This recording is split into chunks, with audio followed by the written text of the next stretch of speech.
Gerard, discúlpame, ¿te puedo hacer una pregunta rapidita por acá? Porque me quedó una duda con el tema de nuevo pacto. Nuevo pacto está quedando capítulo 31. Yo pensé, nuevo pacto hablaba de la ciudad de Jesús. Viene a la tierra, Hola, sí.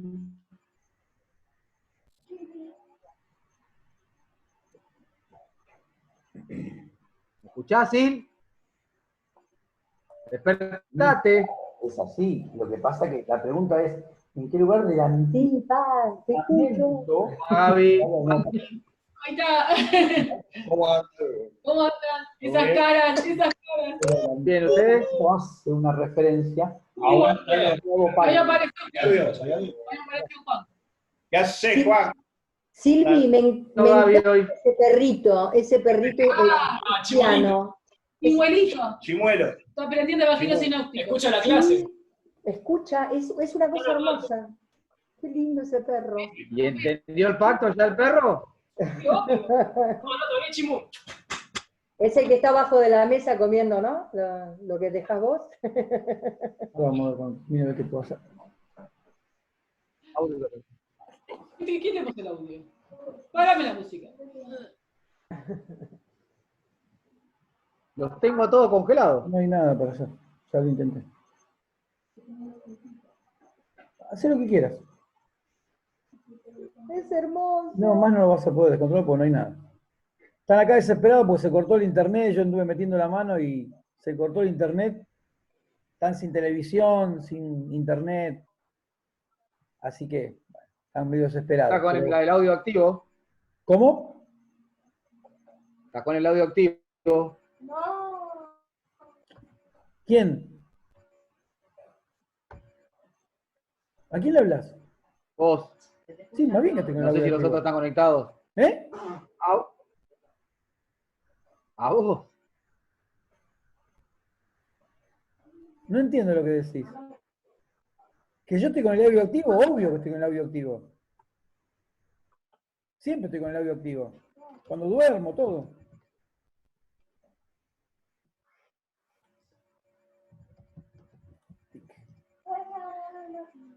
Yo lo-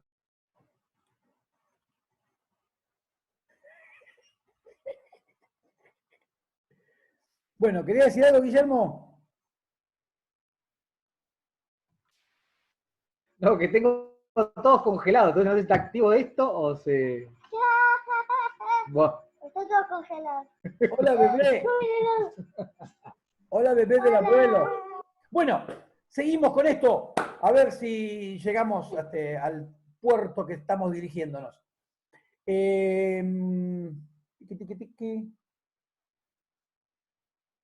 Estábamos hablando del Evangelio de Marcos. Pedro muere en Roma. Y digamos que el Evangelio de Marcos sería una recopilación de la predicación de Pedro en Roma. Eso sería el Evangelio de Marcos, una recopilación de la predicación de Pedro en Roma, básicamente. ¿Sí? Por eso, como se dirige fundamentalmente a los romanos no les interesa la genealogía, no le interesa tanto las enseñanzas, los discursos. El romano lo que quiere ver es acción. ¿Podés repetir? ¿Es una recopilación de qué? De la predicación de Pedro en Roma.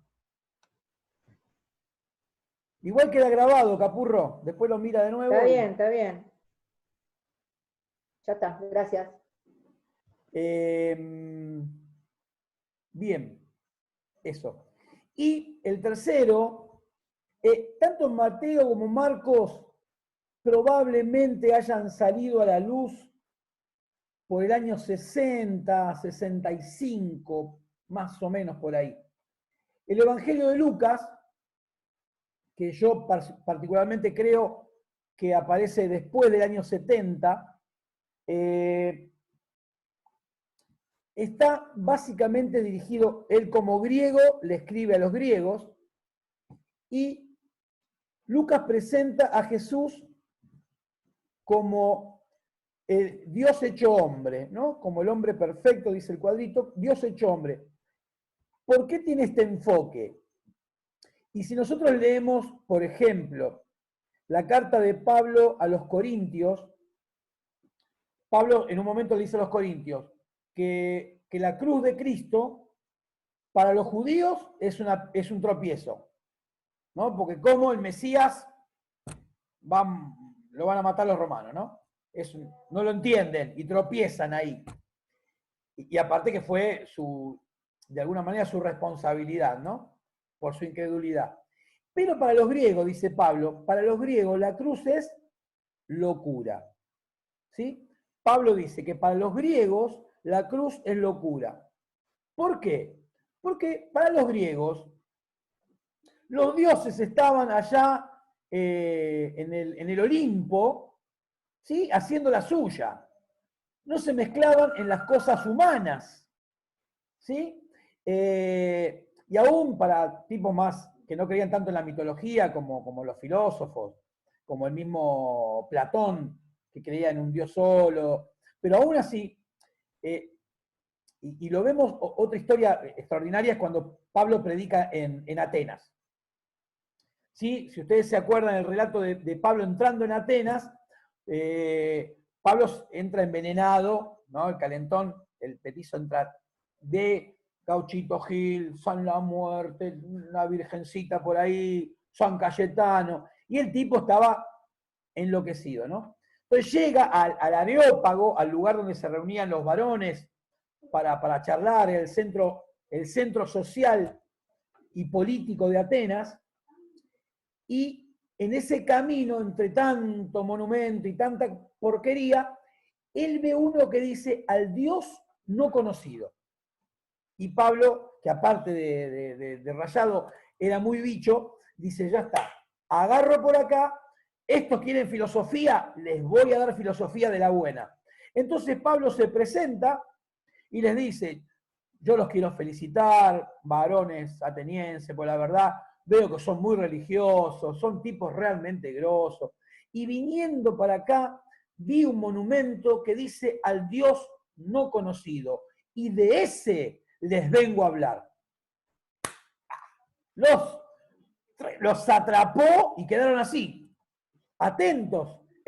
Y Pablo empieza a predicarles, ¿no? Empieza con el Antiguo Testamento, ¿Y dónde se acaba la historia?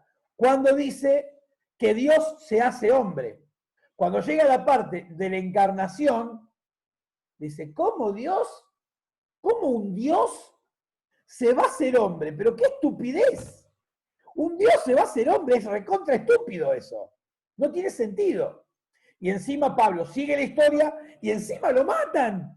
O sea, olvídate. Y le dicen, Pablo, vení otro día te vamos a escuchar hablar de esto. O sea, cuando llegó los capturó, pero cuando les dice que Dios se hace hombre y que después muere y encima después resucita, no, ya está, listo.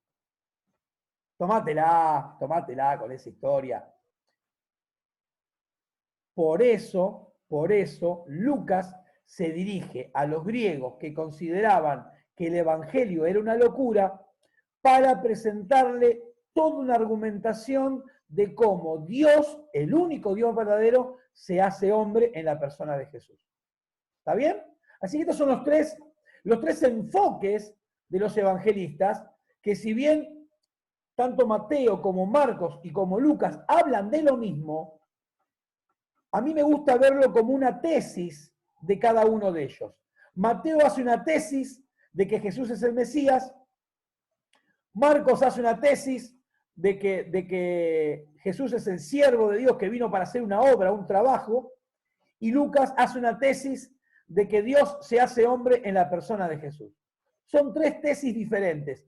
Las tres hablan del mismo personaje, por lo tanto tienen muchísimo en común, pero son tres miradas bien diferentes y que se van a percibir en muchos pasajes, ¿sí? Por ejemplo, Marcos nos permite ver lo de primera mano de Pedro en algunos detalles, ¿no? Pablo habla de los ojos, habla de las manos, ¿sí? Habla de alguien que estaba muy cerca, ¿sí? Y Marcos no estuvo tan cerca, entonces eso nos hace reforzar la idea de que es el Evangelio de Pedro, ¿no? Después hay un cuadro comparativo entre los sinópticos y Juan, que obviamente es tanta la diferencia que se estudian separados. Y el Evangelio de Juan es tan profundo que creo que nuestro plan de estudios, si no recuerdo mal, el Evangelio de Juan se estudia en 8º año. Acá estamos en 2º, así que mirá qué diferencia, ¿no? Evangelios Sinópticos 2 se ve en 4º y Juan se ve en 8º año. Así que tenemos un trecho. Y bueno, ahí presenta el cuadro algunas diferencias principales. Y después termina la sección que hoy nos toca ver con lo que se llama el problema sinóptico. Para todos aquellos que se tomaron el trabajo de leer seriamente, se dieron cuenta que verdaderamente es un problema, ¿no? Es un problema en serio. El problema es fundamentalmente porque nosotros queremos saber todo, ¿no? En el interior, todos nosotros somos como Capurro. Todos tenemos una Gilda Capurro dentro. Y queremos, pero ¿por qué la rosca es así y no es? Bueno, de ahí surge, o sea, vos tenés los evangelios, ya está, quédate tranquilo, ¿qué te importa? ¿De dónde salieron? Pero como queremos saber todo, se genera esto que se llama el problema sinóptico. El problema sinóptico lo podríamos resumir en esto. Si los tres hablan de lo mismo, ¿por qué no dicen lo mismo?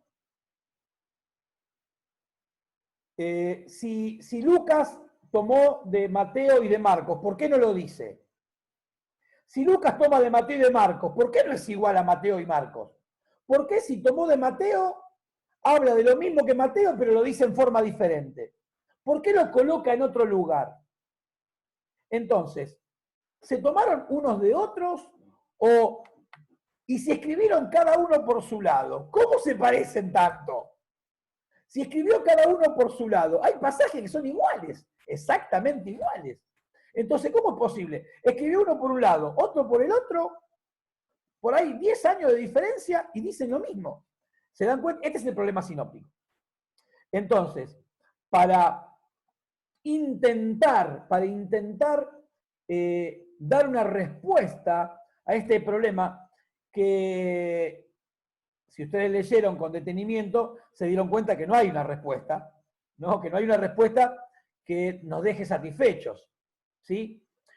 La teoría que por muchísimos años estuvo presente, por muchos años hasta que los estudios se profundizaron con métodos más científicos, pero la que se mantenía era que había un documento perdido, desconocido, que tenía el relato original, por decirlo así, escrito sabe Dios por quién.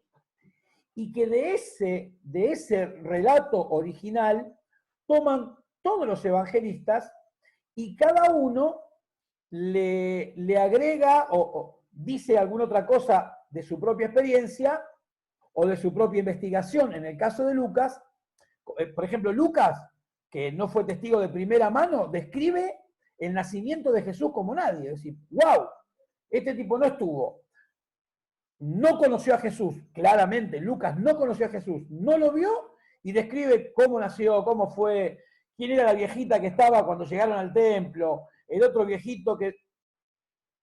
Evidentemente, indiscutiblemente, una fuente de Lucas tiene que haber sido la misma María.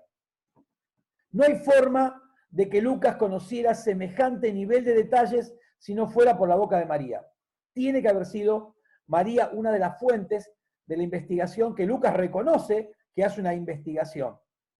Entonces, se decía que había un documento que se le llamaba el documento Q, porque la palabra en alemán, la palabra fuente es Quell, que es con Q y qué sé yo. Así que había un documento y que todos tomaron de ahí.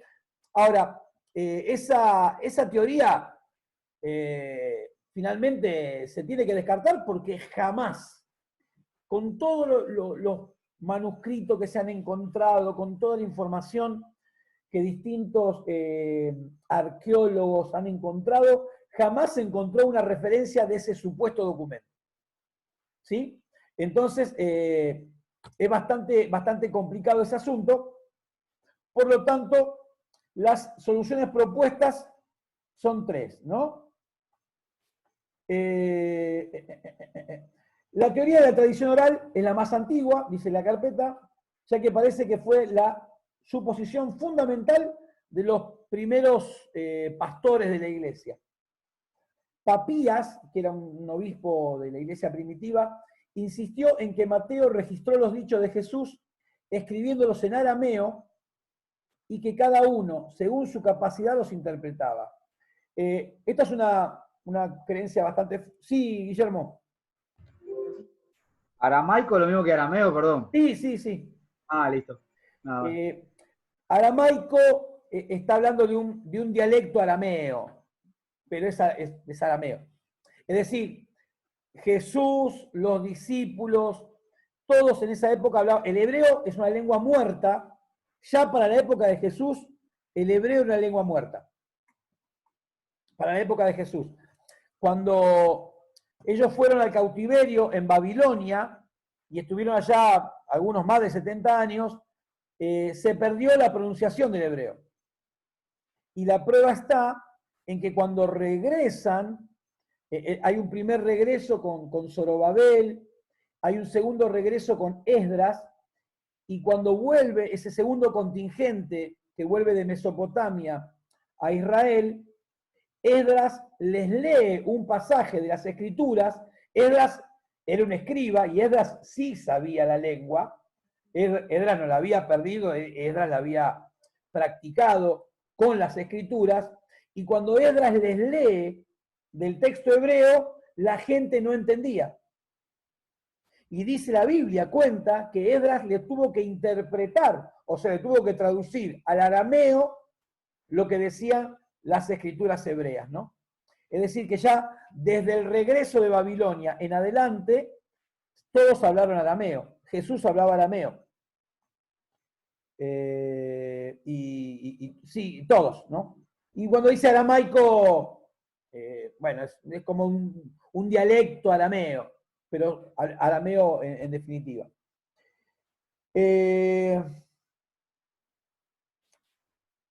Bueno, y decía que Mateo había escrito en arameo primero, que del Mateo arameo toma Marcos, y que después alguien tradujo al griego al Evangelio de Mateo.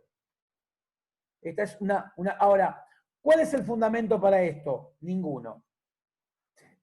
No hay ningún fundamento, son todas especulaciones.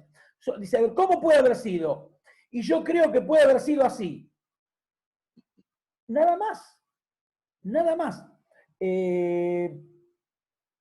Dice que Marcos había sido el amanuense de Pedro, lo que dijimos, y su intérprete, que escribió cuidadosamente todo lo que recordaba, pero que no lo puso necesariamente en el orden original en que el Señor habló o actuó.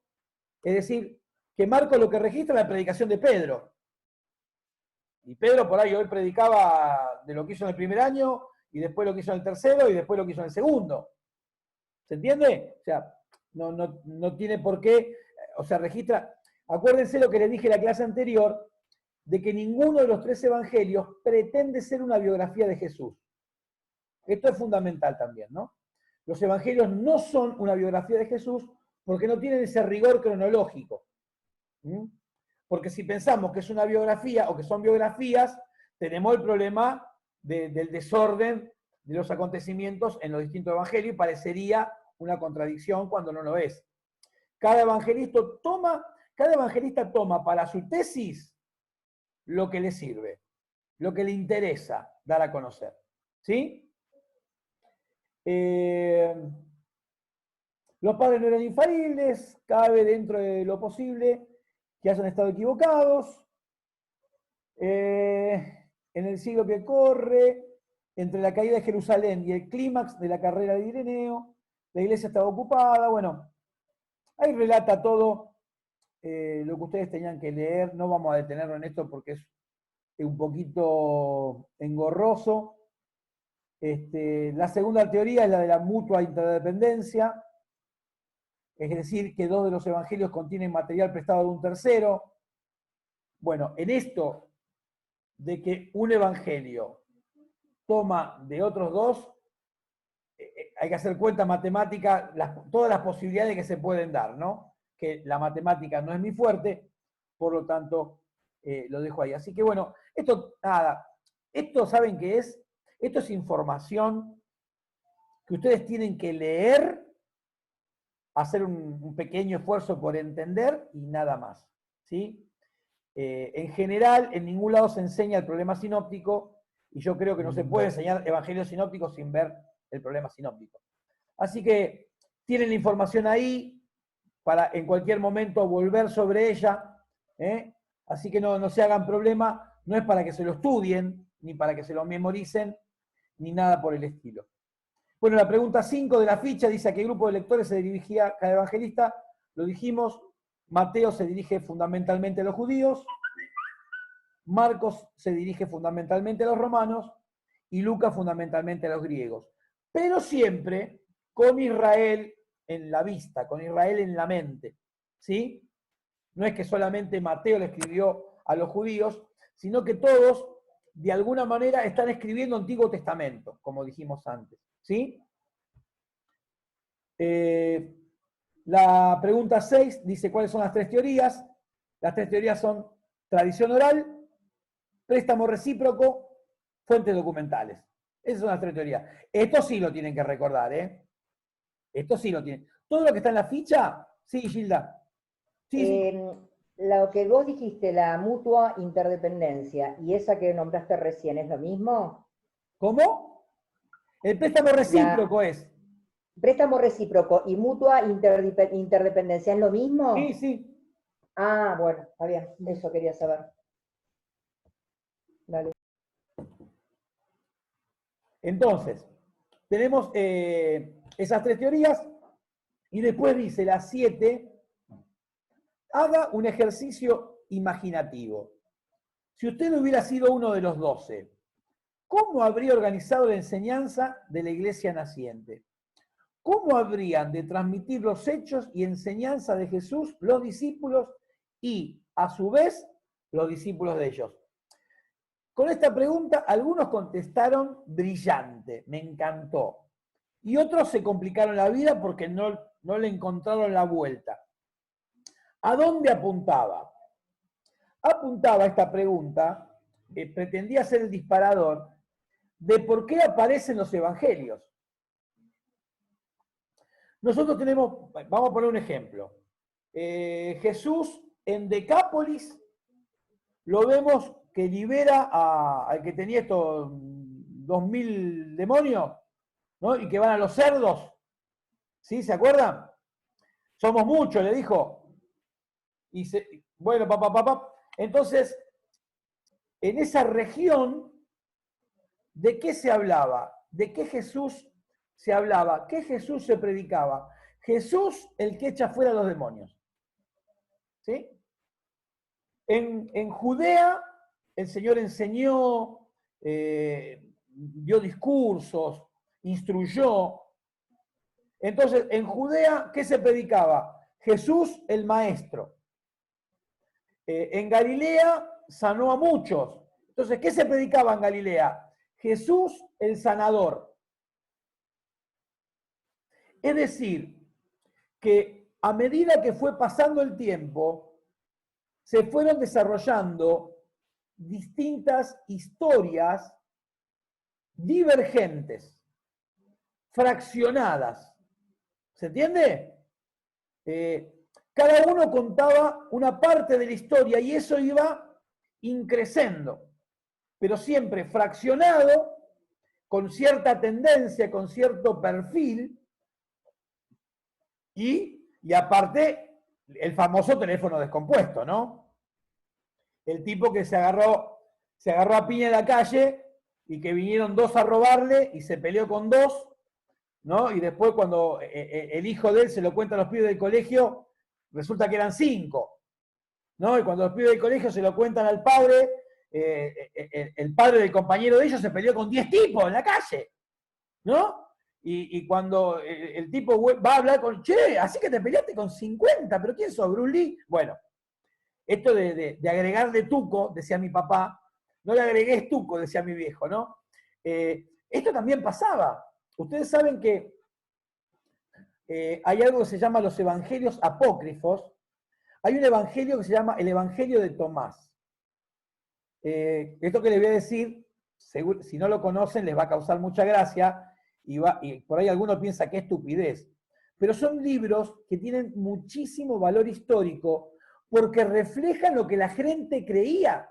La gente creía esto, por eso se escriben. No fueron libros de ficción.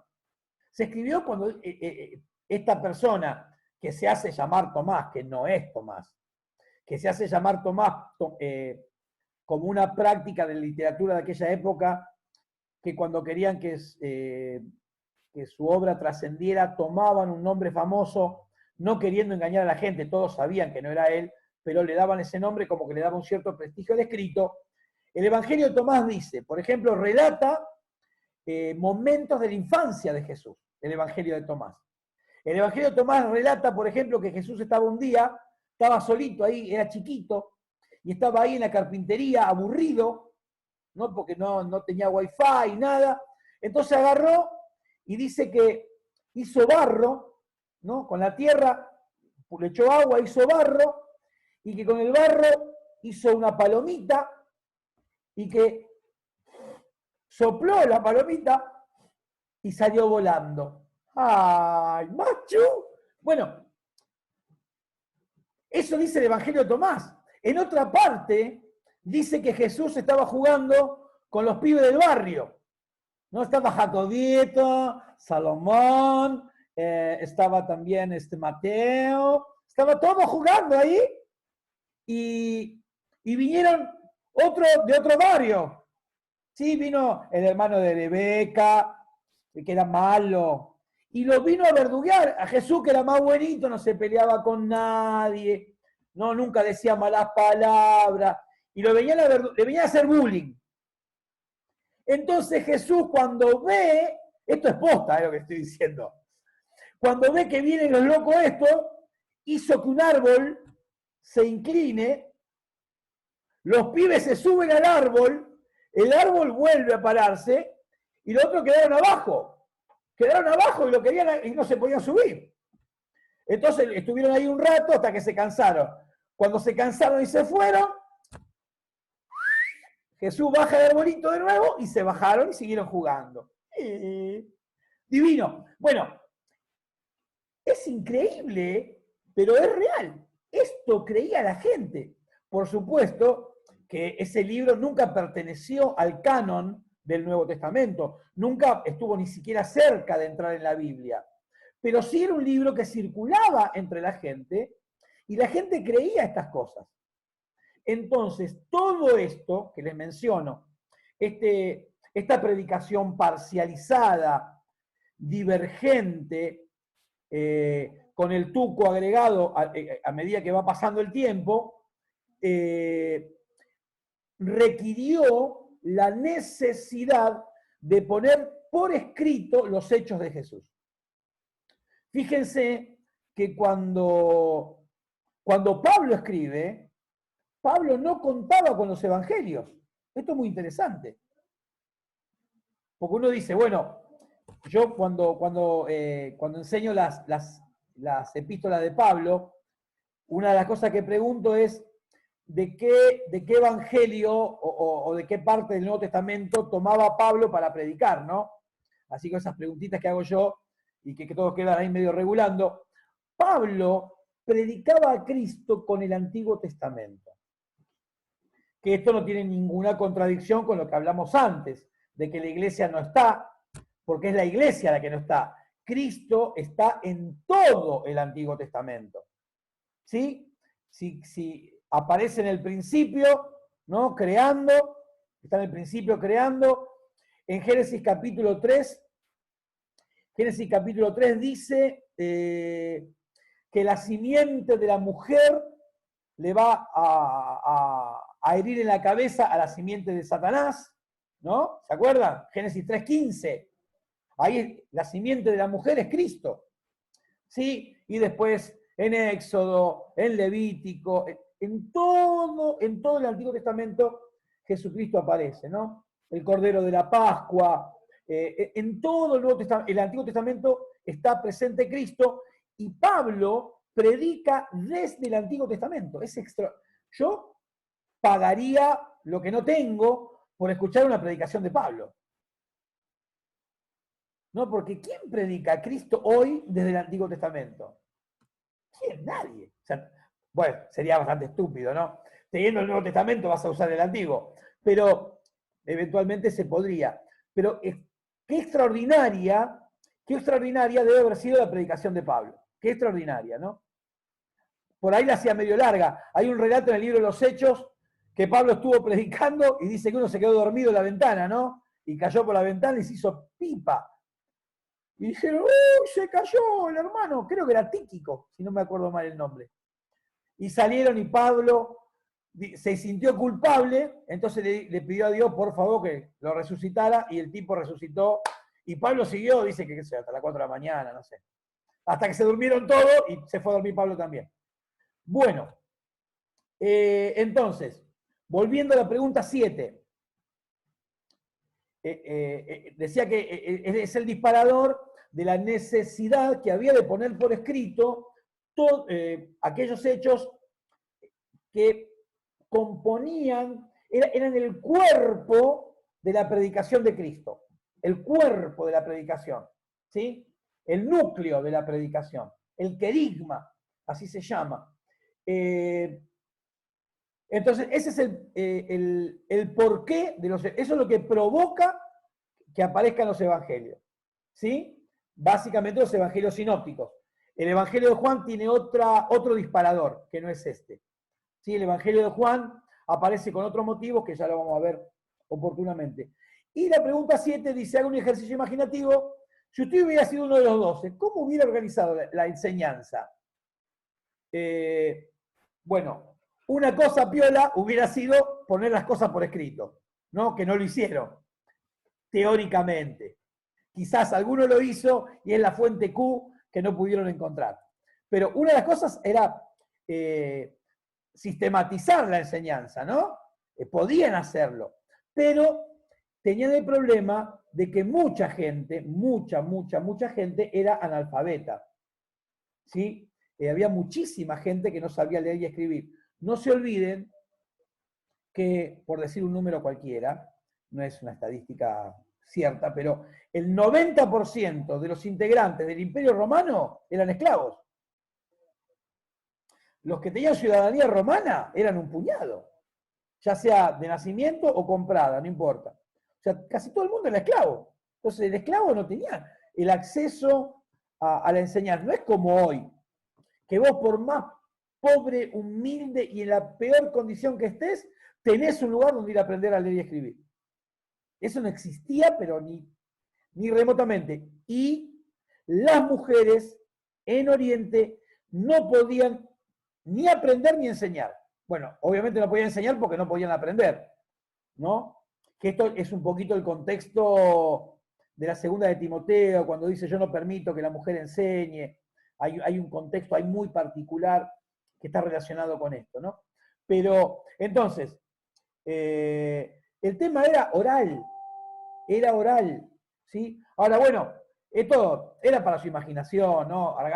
Algunos escribieron unas cosas preciosas, organizando grupos, células, qué sé yo, haciendo una escuela de vida, ¿no? El módulo 1 lo tenía que dar Scalfoni y así. Bueno, y por último, la pregunta 8 dice, tras leer la teoría documentaria, ¿cuál de los 3 evangelios cree usted que será el más antiguo? El que hayas puesto está bien. Mientras no hayas elegido Lucas, si elegiste Lucas está mal. Pero si elegiste Mateo o Marcos, está bien. Terminó. Miércoles. Casi no me alcanza, hablé como una cotorra. Estamos acá todavía. Ah, no, pensé que se me había cortado. Se me abrió la ventana. Estamos vivos, estamos vivos. Vamos, lava Faltan la 4. canda, la vasalla, Mendere Bequeya. Bueno, Se hizo la luz. sí, no, porque Algo está cayendo. se me terminó de. La hora anterior se terminó de pasar a formato video y se me abre una ventana y pensé que se había terminado. Igual te quedan 4 minutos, ¿eh? Sí, sí, sí. 30 segundos. 4:30, sí, 28, 27, 26. Bueno, Ah, igual terminé, Igual terminé. Pero bueno, si quiere aprovechar estos 4 minutos y hacer alguna pregunta que haya quedado ahí. Sheila. ¿La semana que viene estemos a prueba?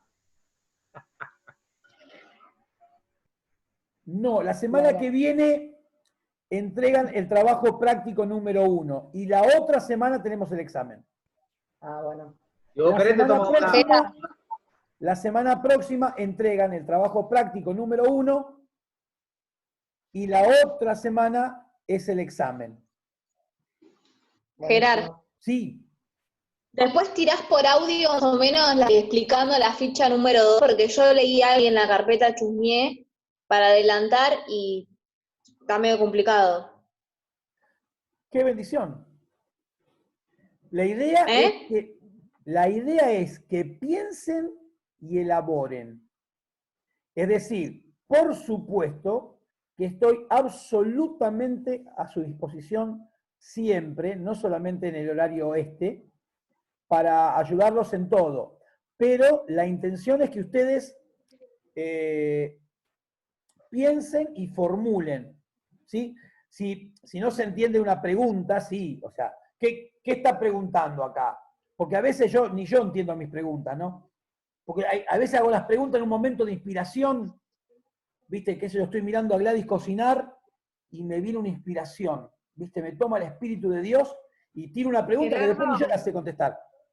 Sí, Reina. Gerardo, Sí. ¿ya mandó la ficha número 2 usted? No, la voy a mandar ahora. Ah, bueno. No sé de dónde la sacó Belén, la hora que estoy pensando. ¿Dónde viste? Ay. ¿Eh? Belén, ¿dónde viste la ficha 2? Sí. ¿Cómo? ¿Dónde viste la ficha 2? No, yo.